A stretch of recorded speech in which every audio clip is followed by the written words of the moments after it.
Welcome to the CU 2.0 podcast.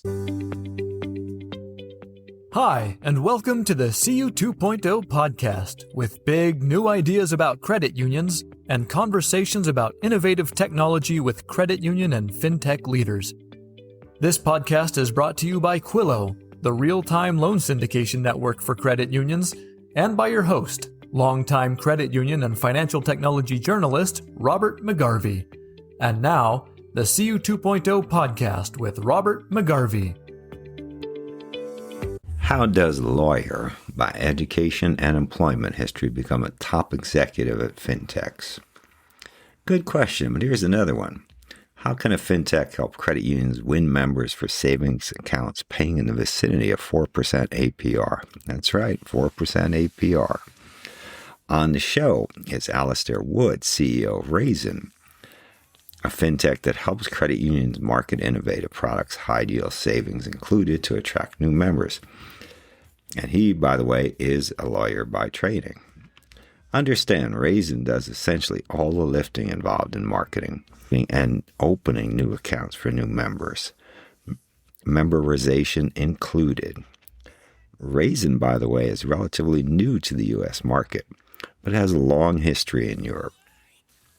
This episode starts with Wood explaining why, just maybe, a trained lawyer is an ideal leader for a fintech, especially one operating in a highly regulated environment. That's credit union land. Wood, by the way, traces his hands-on involvement in fintechs and credit unions back to a multi-year stint at Silver, whose CEO and founder, Raisin Horgan, is a past CU 2.0 podcast guest. Link in the show notes. Listen up. I got a lot of questions for you, but that's good. Otherwise, we'd just sit here like looking at each other. Hopefully I got a lot of answers for you. Now, one thing is that your background is comparatively unorthodox for the job you have. If I remember correctly, you're a lawyer by training. I am a lawyer by training. I spent a good portion of my career as a traditional lawyer working at a law firm, and then transitioned to Citigroup, where I was CAO and chief of staff for general counsel before moving into fintechs.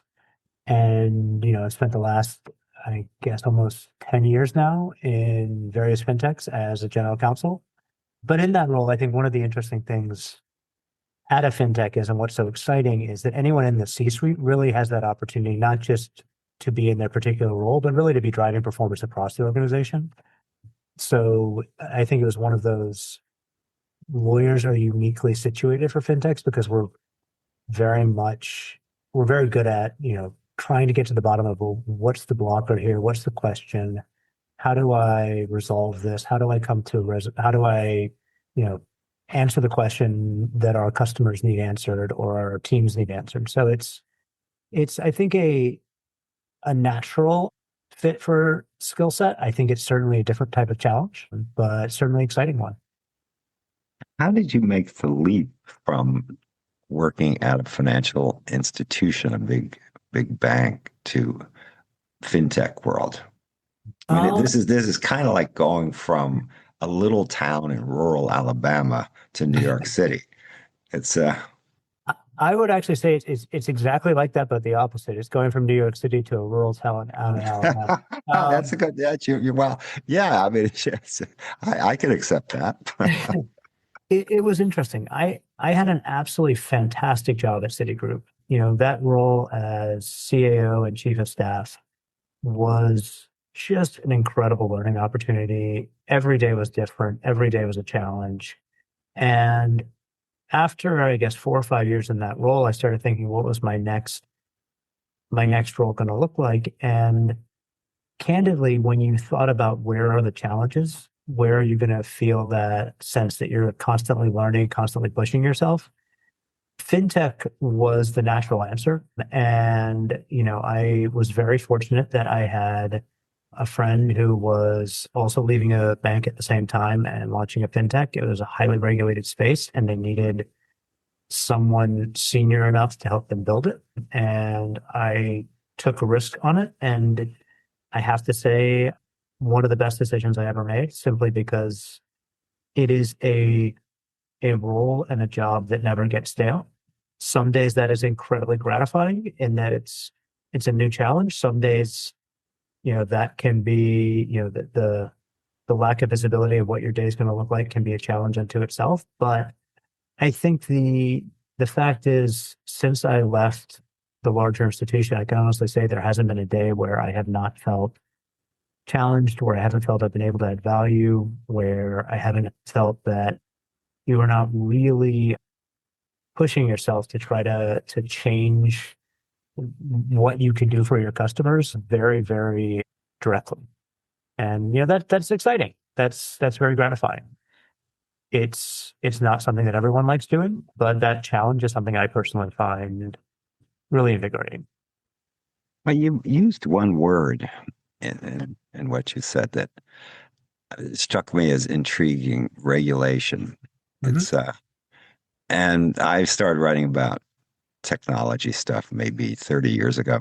Talked with a lot of the original dot-com bubble guys, and those guys couldn't have spelled regulation if you gave them a dictionary, nor did they have the slightest interest in regulation. It's this was let's just man, we're just gunslingers here. We're going to do what we want to do. But you can't do that in the world where you're working with banks and credit unions, for instance, because it's highly regulated. Even if the bank says, "Oh hell, let's just do what we want," no, you got to satisfy regulators. You must, and that changes the whole dynamic for fintech. Really makes it, I think, much more challenging. But strangely enough, you could argue it makes it easier because it's setting out a rule book. It's I I think you're right. I also think about it as it gives, a platform like Raisin, for example, a moat that allows us to really deliver additional value to the banks we partner with. We are very much focused on doing it the right way. And in that, meaning we're building a robust platform that really can support highly regulated entities so that whether it's a credit union or a bank or any of the other entities we work with, when the examiners come in, we want to be the platform that sails through the exam. We want to be the platform that the examiners say, oh, we know Raisin, we know they do it the right way. And I think if you can build your platform with that as your goal, you can demonstrate to your partners in these highly regulated spaces that you are adding value above and beyond simply the product you're offering. You're able to build a moat, quite frankly, that differentiates you from other fintechs that they might be thinking about partnering with. So I think of regulation, while it is obviously, always something that you have to be aware of, I don't necessarily think of it as a negative. I think it can be a positive for your platform if you're willing to embrace it and accept that if you can if you can be that safe set of hands, if you can be that trusted partner, then you really can become more than just another fintech that the bank or the credit union is using. You can become someone that they rely on, and then they can rely on in good times and bad.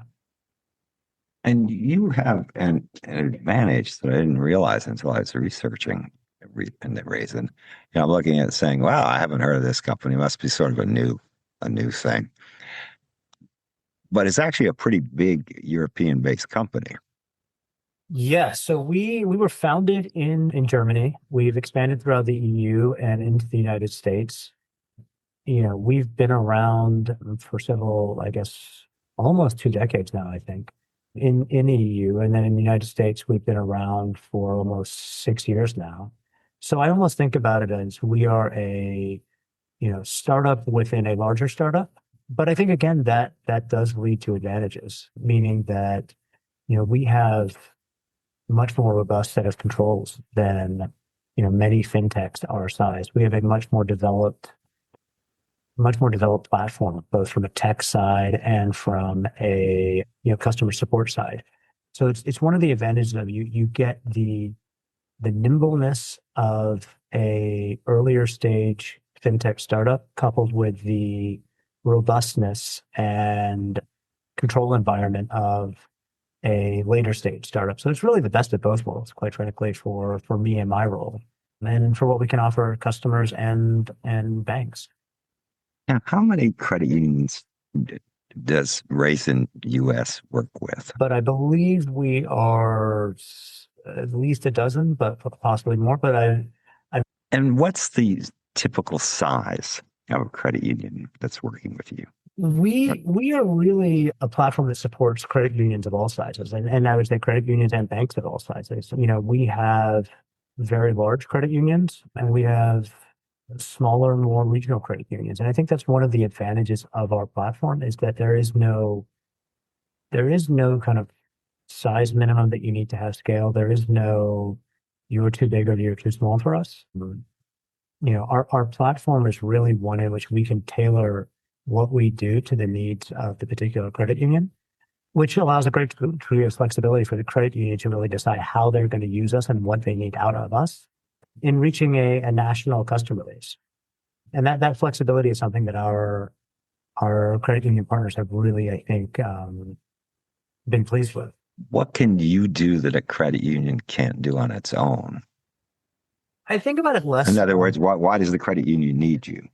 Well, I think from a value added perspective, think about Raisin as really a digital bridge between consumers nationwide and credit unions, which tend to be more locally focused or community focused. We're really providing a turnkey digital marketplace connecting the credit union with nationwide consumers that they can now compete nationwide for deposits with zero tech build, zero multi-million-dollar digital marketing budget that they have to build from scratch. They can simply decide which products they want to offer to consumers nationwide, and Raisin handles the rest. We handle the onboarding, the AML KYC, the compliance, the money movement, which really allows the credit union to be in the position of simply now having a new source for national deposits that they can then put to use in their local community through loans, through other initiatives. So it's not that we are doing something that the credit union couldn't do on their own. We're just doing it much, much more efficiently without the credit union having to invest millions and millions of dollars to build these tech and marketing resources to compete with, the large multinational banks that are pumping billions into this. And when a person wants to open an account through Raisin with a credit union, how does that credit union memberize the person? It's an entirely digital experience. So as part of our onboarding process for a new customer comes to our site, they see that, credit union A is offering, a fantastic product at a great interest rate. They said, yes, I'm interested. They click on the Save Now button and they go through our onboarding flow. It's the same onboarding flow that we have no matter which institution they pick or product. But as part of that onboarding flow, they accept the credit union's memberization document and they become a member of the credit union. But in that onboarding process, entirely digital, the information is passed back to the credit union and they now have a customer who's memberized on their books, who's accepted the memberization agreement, and they can then accept the deposits. And some credit unions also have national charters, so memorization isn't much of a hurdle or any kind of hurdle. So yeah, and then for them, obviously, it's much more akin to a bank onboarding a customer. But I think what's the way we've tried to build our platform is that a totally seamless digital experience. I would add one of the advantages of our platform as well is our customers who have onboarded and picked some other savings product, they may come back and say, I want to put more money on the platform. And now I see a credit union that has something that I'm interested in. We can memorize that customer at the point of deposit into that new product. So it's not they have to memorize just when they register or they're then cut off from credit union products. At any point during their life cycle with Raisin, we can support them becoming a member of the credit union and depositing in the credit union products. now what are the most popular products that you have that credit unions are using? I think we really see two. Obviously the high yield savings or the equivalent of high yield savings, money market deposit accounts are very popular. And then I think the equivalent of, high yield CDs, the high yield certificate, we see as popular as well. It really is something that depends on the credit union and what the credit union needs. Are they looking for, overnight liquidity products, or are they looking for time-based deposits that they can count on? And we have credit unions that offer both products. We have credit unions that offer only one. But that kind of customization is what we find the treasury teams and the CFOs of credit unions really like about our platform is it's customizable depending on your needs and depending on what your liquidity demands are at any particular point in time. So I opened an account through Raisin with a credit union, a high yield savings account, $10,000. That money flows through you into the credit union, right? Well, I think here's an important piece. We've built our platform so that Raisin never actually touches the money. We don't hold the money. We don't move the money. We don't we don't ever have the money in any account in our name. We partner with a federally regulated bank that moves the money for us. So that money is always moved by FDIC regulated bank. The money moves into the credit union in a custodial account held by another FDIC regulated bank. And this is super important for us as we built this. We wanted to make sure that customer funds are always staying with financial institutions, regulated financial institutions, that they are being moved by highly regulated entities, that they're being custodied by highly regulated entities so that we could, hand to heart tell customers, your money is safe, your money is secure, and your money is going to move through the banking system without you having to worry about, oh my gosh, does a fintech have my money? And I think that piece, that security piece is something that has really resonated with our customers. Candidly, it also resonates with our banking partners on the platform. They very much like when they diligence the program, the fact that there are other banks involved moving the money and holding the money, again, makes them feel very confident that this is a platform that was built in the right way, that is secure and is safe, and one that they can count on. If I heard you correctly, the money's always in a federally insured institution, That is correct. which 100%. is a big difference with a lot of fintechs. It absolutely is. And I think it's one of those, our mantra in some ways is that, we need to be good stewards of these funds. These are the savings. These are the rainy day funds of our customers. This is money that our customers have worked really, really hard for. And we absolutely have an obligation to them to make sure that we treat that money with the care and the diligence that they treat it with. And for us, that means ensuring that it is being held, moved by those federally regulated entities that are insured so that there is no risk to the customer. Now, what's the going rate for a high yield savings account, the percentage? Well, I think the top rate on our platform currently is, and it obviously changes, is around 4%. You have different rates offered by different banks. I think one of the things that's interesting about our platform is we allow customers not just to sort by rate, meaning, they can also make decisions that I want to put my money in a financial institution that gives back to its local community. I want to put my money in a financial institution that's minority led. So I think about our platform as one where, yes, obviously, we have customers who are very focused on, what is the best rate I can get, but they're also looking at it across various factors. What is the best rate at an institution that I actually want to put my money at?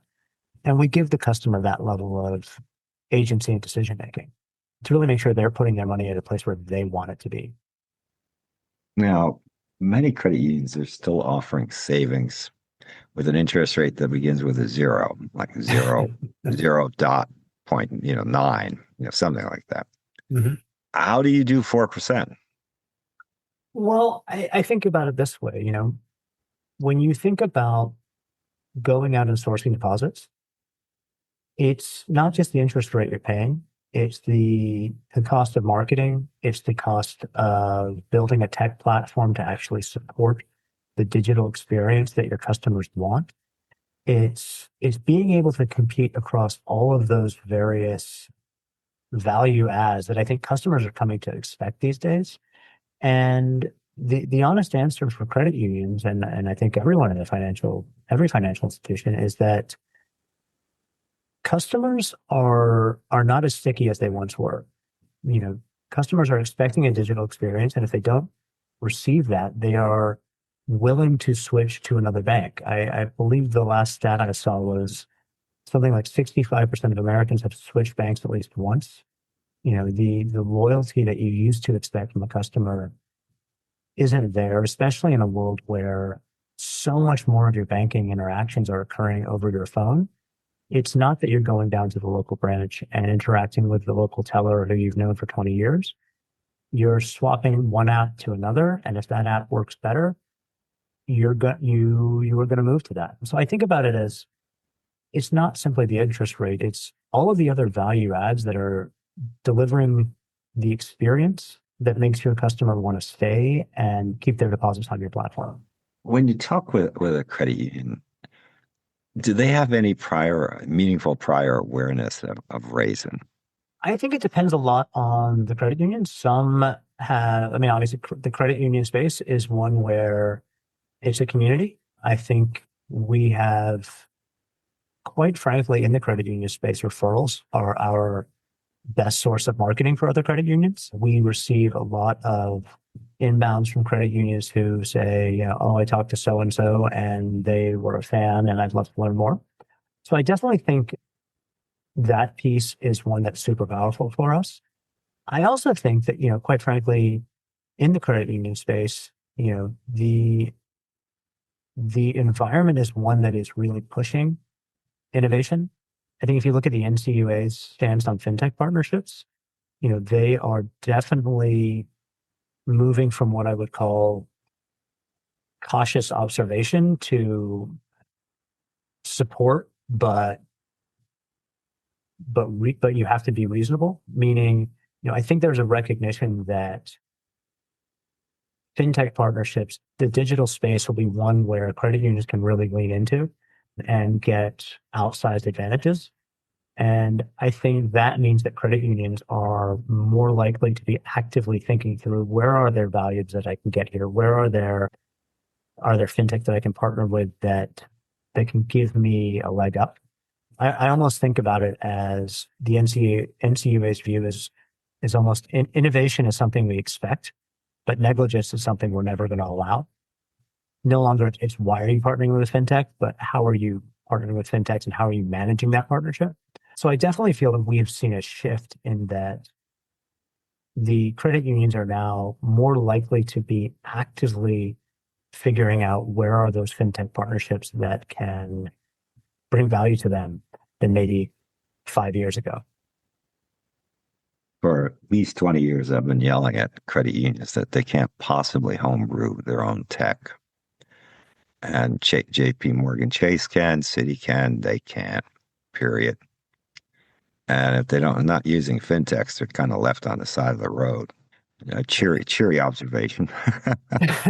Well, and I think it's one of those things where it's more than that. It's if you decide to home grow your own tech, you bear 100% of the risk of whether it's your tech or your digital marketing strategy. You are bearing on day one, the minute you invest that first dollar, 100% of the risk that it doesn't work. With a platform like Raisin, the cost of acquisition is zero until those deposits arrive. So really think about it as we only get paid if we perform, meaning, you know, you have zero upfront costs on tech, you have zero upfront costs on marketing. If dollars arrive, then there are fees based on the dollars that have actually been deposited on your platform. So it is a pure success-based model where the risk transfer is basically from you as the credit union to the fintech partnership, which means that it's not just that you don't have the upfront costs, you're also not bearing the risk of those upfront costs going to zero if you don't manage to do it right.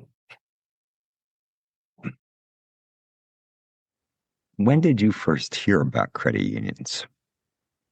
So it's interesting. Credit unions are something that I would say has been a part of my vocab probably for longer than many others of my generation. My, and this is going back decades and decades. My first babysitter was a teacher in the Nashville, Tennessee public school system. And she was a part of the teachers credit union in Nashville, Tennessee. And I never understood at the time, but she was fiercely loyal to the credit union, meaning she would drive past six or seven other banks to go to the credit union to deposit her check. And that was a cornerstone of how she saw banks. Now, that experience is one that it's interesting to now have come back to, whatever it is, 30, 40 years later, and realize that that model is still a cornerstone of the value proposition of what credit unions provide to their customers. And I think it's a question of how do you change from that value proposition and delivering that in a digital world? And I think that's where credit unions have the greatest ability to compete with the gigantic bank. Because if you can be that bank that someone will drive past four other banks to go to, or in the digital space, will, skip the large, flashy apps that may be slightly better to come to you.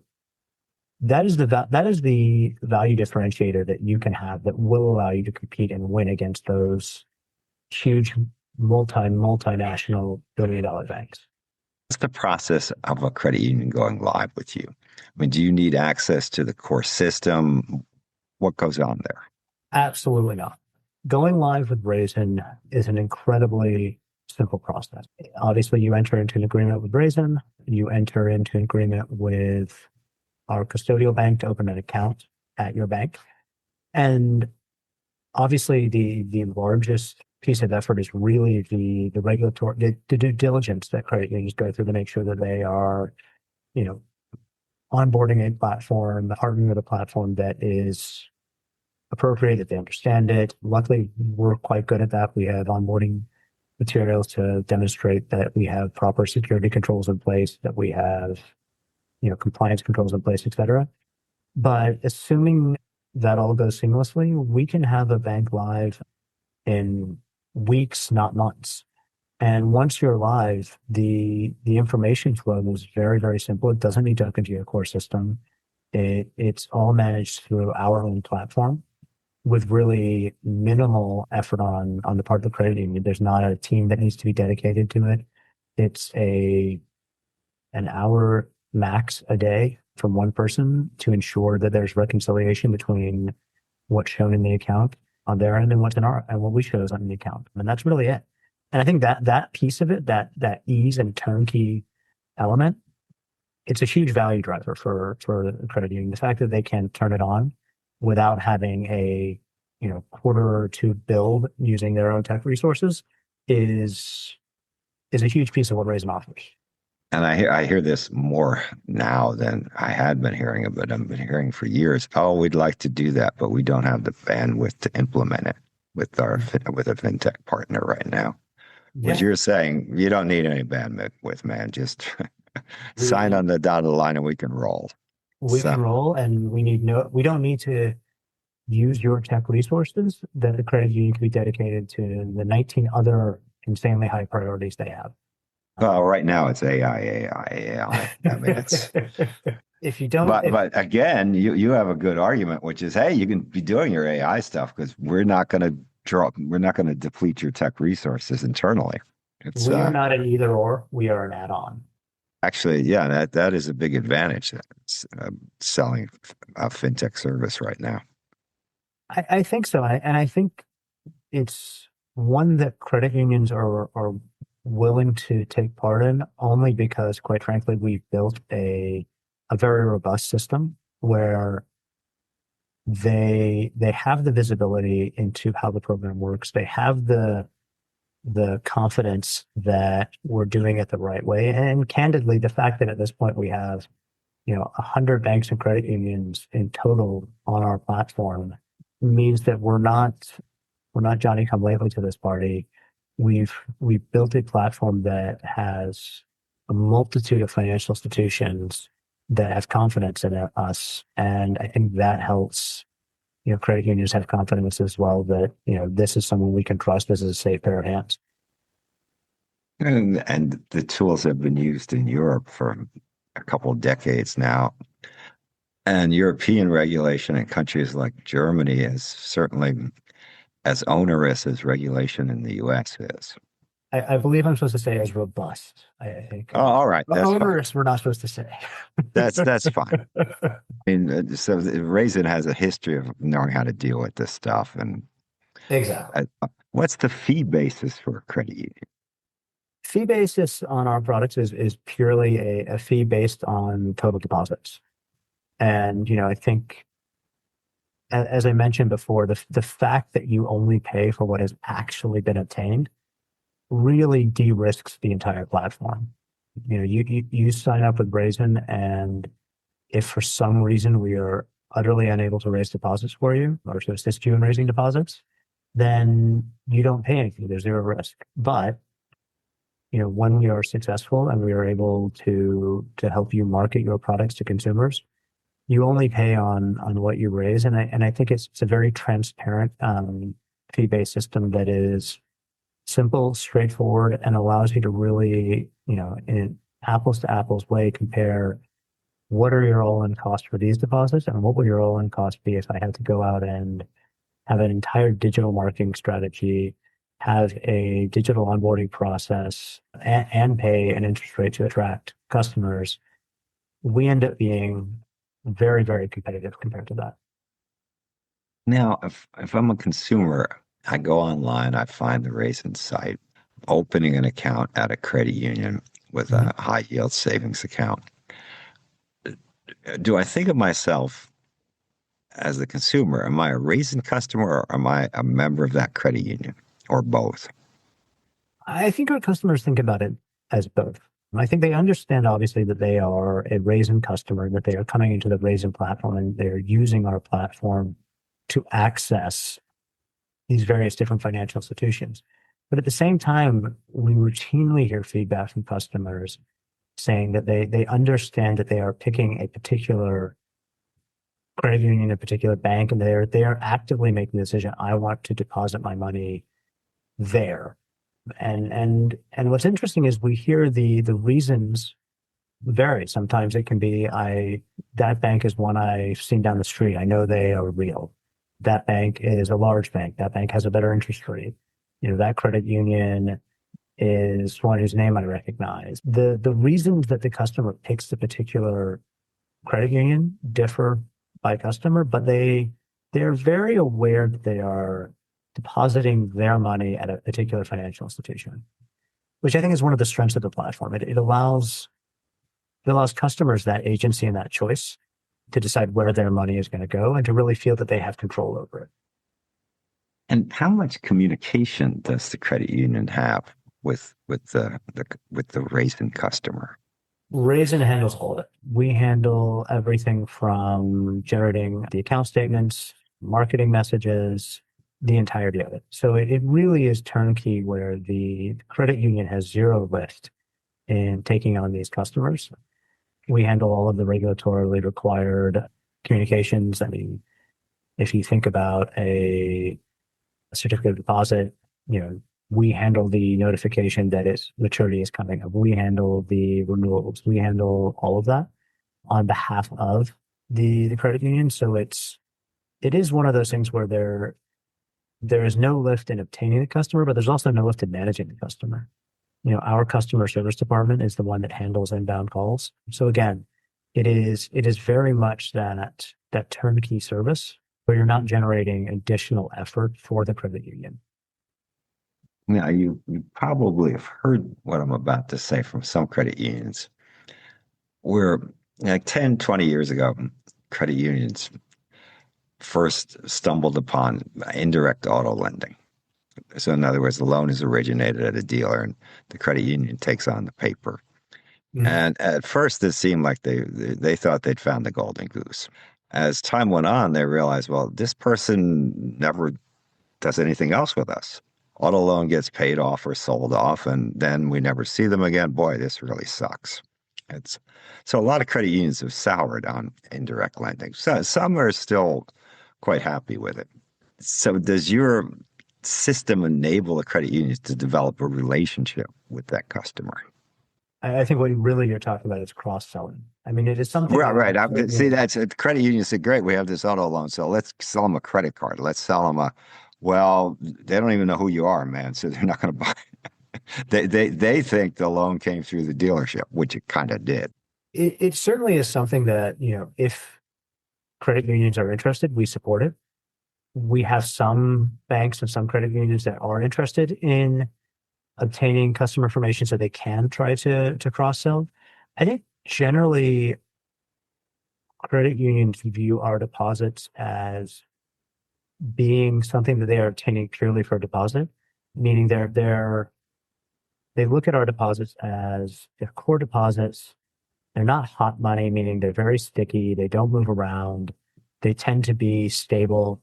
And while there would obviously be an advantage to cross-selling to those customers, what they're focused on primarily is, do they have the ability to source those high quality sticky deposits when they need them, really diversify their liquidity, and ensure that they always have a balance sheet that supports their other activities, whether it be lending, whether it be credit cards, what have you.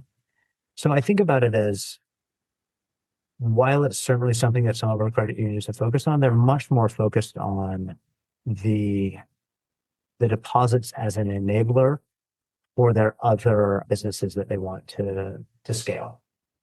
And that is very different from an auto loan, where with an auto loan, money is leaving the institution.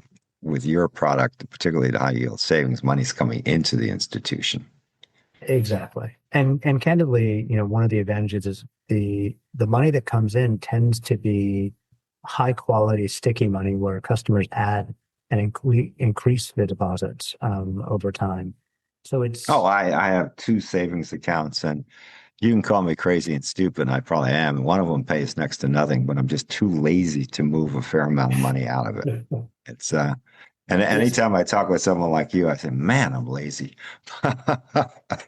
It is one of the large things we have to overcome in our platform. Is inertia is incredibly powerful, but once you can counter that, once you can get a customer to realize moving money is actually a several minute process, not hours of onboarding, not documents to fill out, but they can from their couch go from earning 0.01% to earning 4%. It becomes quite powerful, and it becomes quite easy to reach customers once they've made that change. Before we go, think hard about how you can help support this podcast so we can do more interviews with more thoughtful leaders in the credit union world. What we're trying to figure out here in these podcasts is what's next for credit unions. What can they do to really, really, really make a difference in the financial scene?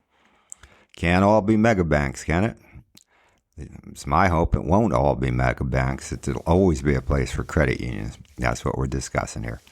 So figure out how you can help. Get in touch with me. This is rjmcgarvey@gmail.com. Robert McGarvey, again, that's rjmcgarvey@gmail.com. Get in touch. We'll figure out a way that you can help. We need your support. We want your support. We thank you for your support. The CU 2.0 podcast.